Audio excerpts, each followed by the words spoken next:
कसा आहे, कसे रस्ते आहेत, कशी शेती आहे, कशी डेव्हलपमेंट आहे, हे जरा दाखव व्हिडिओच्या माध्यमातून.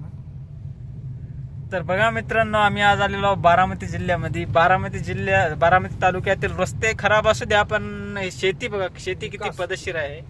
हे बघा, शेतीच्या काठाला एक घर, हे बघा किती सुंदर असं घर बांधलेलं आहे शेतीमध्ये, आणि शेतीच्या आजूबाजूला झाडं वगैरे खूप सुंदर असं बघण्यासारखं आहे इकडे बारामती तालुक्यात. शरद पवारांनी बराचसा विकास केलेला आहे बारामती तालुक्याचा.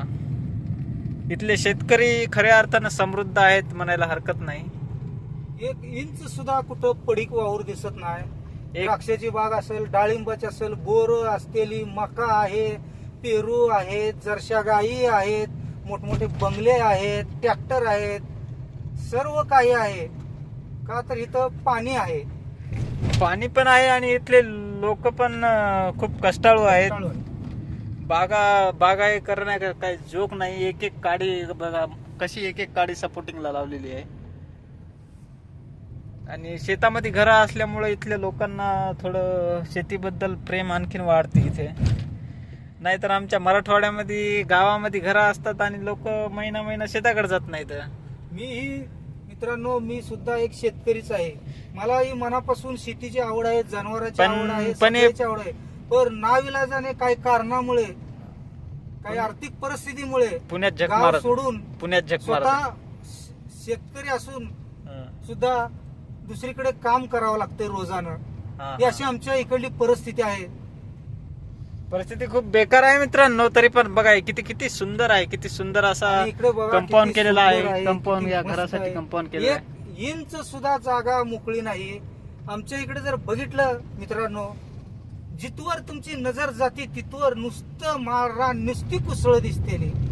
आला पाहुणा की नुसतं कुसळाने तानाचं, त्याला काय दुसरं करायचं नाही. आगावपणा करायला पाहुणा, गोड बोलून घ्यायचं बोलून, आणि कुसळाने तानाचं. त्यानं आयुष्यात नव्हतं तर पुढच्या जन्मात सुद्धा आला नाही पाहिजे तिथं. थोडक्यात सांगायचं म्हणजे तुम्ही आमच्या इकडे आला तर तुमच्या ढुंगणापर्यंत कुसळ पोहोचतील, याची आम्ही तुम्हाला गॅरंटी देतो. आणि खरंच इकडली शेती आणि इकडल्या लोकांची घरं बघून मनाला असं वाटतंय, अत्यंत आनंद होतो. आमची 12 एकर जमीन आहे गावाकडं. त्या 12 एकर पेक्षा 1 एकर असावी, तर अशा ठिकाणी अशी जमीन असावी. अशा ठिकाणी म्हणण्यापेक्षा कुठेही असू द्या, पण अशी असावी. अशी असायला गांडफाड कष्ट पण करावं लागतात मित्रांनो. कष्टाची तयारी आहे, पण कष्टाची तयारी आहे, परिस्थिती, भांडवल नाही. थोडक्यात म्हणजे खरोखर सांगायचं म्हणजे भांडवल. तर भांडवल जरी कुठूनही गोळा करू, कसंही गोळा करू, पण पाण्याचा सोर्स कमी आहे.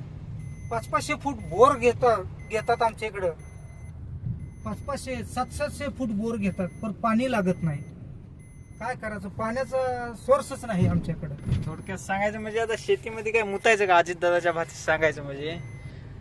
आणि हे बघा, काकांनी मस्त असा 2 व्हीलरवर कडवळ आणलेला आहे, जनावरांसाठी कडवळ आणलेलं आहे. पावसानं भिजलंय, पण काय हरकत नाही. ते कडवळ भरपूर गोड लागतंय जनावराला.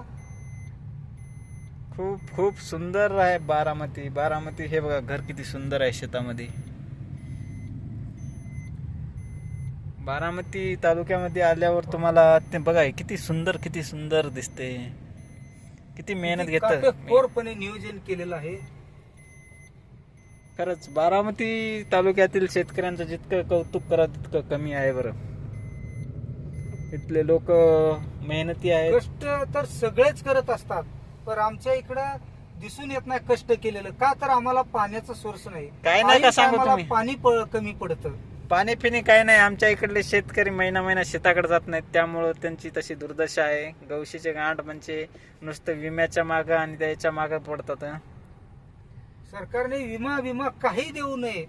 हे बघा, आता इथंच एक क्षेत्र आहे. इथं बघा गांजरेगाव, तिथं मरणाचं झालेलं आहे. इथंच एक थोडं क्षेत्र आहे. हे शेतकरी म्हणजे आमच्या इकडल्यासारखा असेल, त्यामुळे याच्या वावरामध्ये गांजरगावत झालेलं आहे पूर्ण.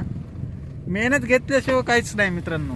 मेहनत तुम्ही घ्या, मेहनत घेतल्यावर तुम्हाला काही पण शक्य होऊ शकतं, आणि मेहनत नाही केल्यावर तुम्हाला काही शक्य होणार नाही.